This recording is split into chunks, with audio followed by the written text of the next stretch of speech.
Hello everyone, let's do some assertion and reasoning questions. तो यार हमारे सामने कुछ क्वेश्चंस हैं एंड इससे पहले मैं एक वीडियो डाली थी जिसमें मैंने आपको बताया था कि आपको ए एंड आर वाले जो क्वेश्चंस हैं कैसे अटेम्प्ट करना है। तो वो वीडियो काफ़ी हेल्पफुल है, उसे देखिए। But let's start with this.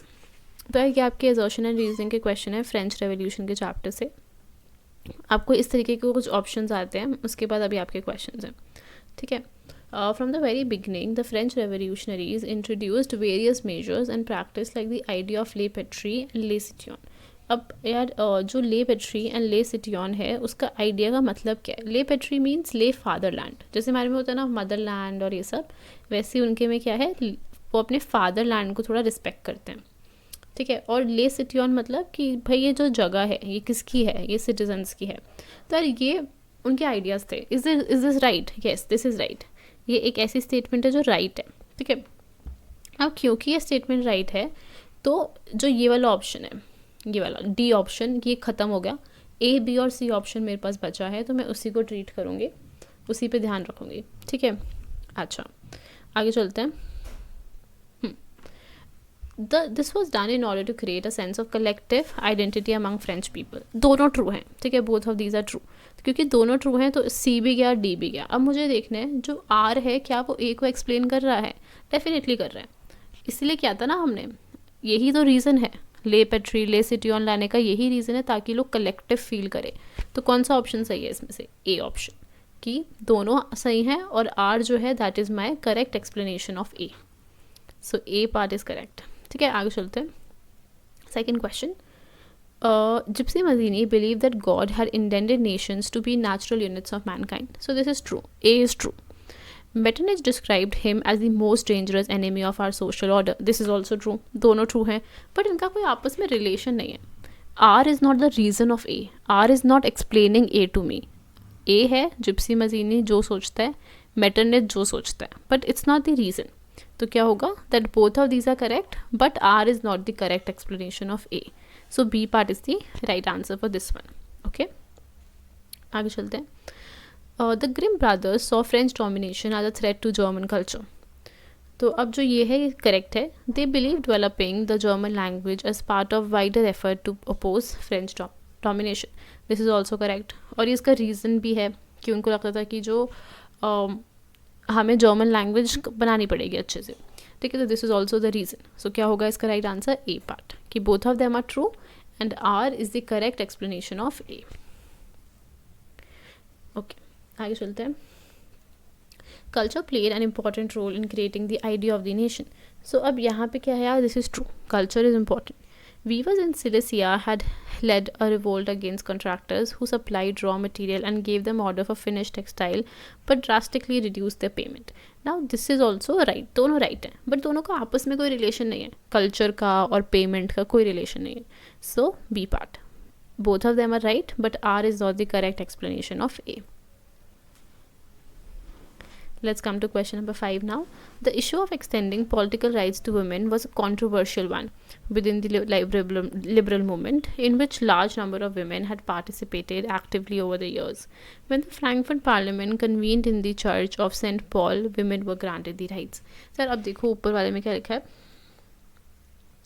कि issue of extending political rights controversial था, ठीक है। तो यार ये सही है, ए इज़ करेक्ट, ठीक है. When the Frankfurt parliament convened the church of Saint Paul, women were granted the right. Now R is false. So क्या होगा? A is correct, R is false. Option C, दोनों का रिलेशन तो है ही नहीं, are तो वैसे ही फॉल्स है. Artists in the 18th and 19th century found a way out by personifying a nation. So this is correct, क्योंकि वो allegories बनाते थे.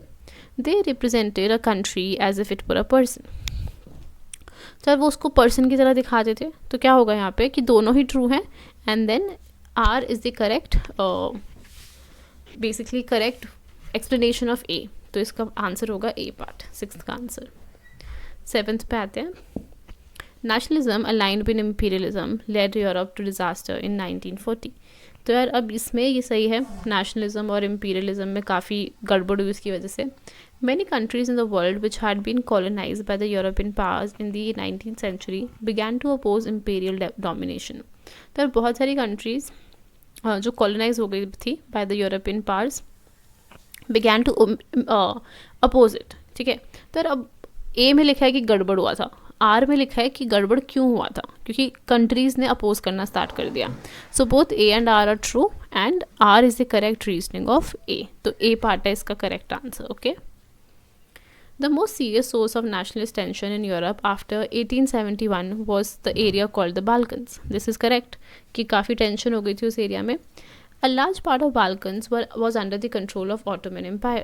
This is also correct, but that was not the reason of tension. Tension का reason था कि सारी countries को लग रहा था कि हमें और territory चाहिए, हमें तुमसे ज़्यादा बड़ा होना है, ठीक है. तो both of them are right, but R is not the correct explanation of A. There were no British nation prior to the 18th century. ठीक है, अब इसमें यार ये सही बात है कि कोई ब्रिटिश नेशन थे नहीं, वो बाद में बने थे. The primary identity of the people who inhabited the British Isles were the ethnic ones, such as English, Welsh, Scot or Irish. All of these ethnic groups had their own culture and political traditions. Yes. तो Britain क्या क्या है Britain में? Britain में England है, Wales है, Scotland है और आयरलैंड है, ठीक है. तो ये सारे लोग आज भी वहाँ पे अपनी एथनिक जो कल्चर है उसको सपोर्ट करते हैं. तो both of them are true and जो आर है वो ए को एक्सप्लेन करता है. So R is an explanation of A. So A part is the right answer. Like Germany, 10th question करते हैं. Italy too had a long history of political fragmentation, ठीक है. तो दिस इज़ ट्रू कि दोनों का सही बात सही बोली उन्होंने. During the middle of the 19th century, Italy was divided into 7 states. Now this is also true. ठीक है, इटली जो थी वो 7 states में डिवाइडेड थी, तभी उसका पॉलिटिकल फ्रेगमेंटेशन था. तो A and R both are true about Italy and R is the correct reason of A as well. सो क्या आएगा इसमें? Option A is the right answer. Alright, so we are done with this chapter's A and R questions. I'll be coming up with more A and R questions of the other chapters. So stay tuned and keep watching.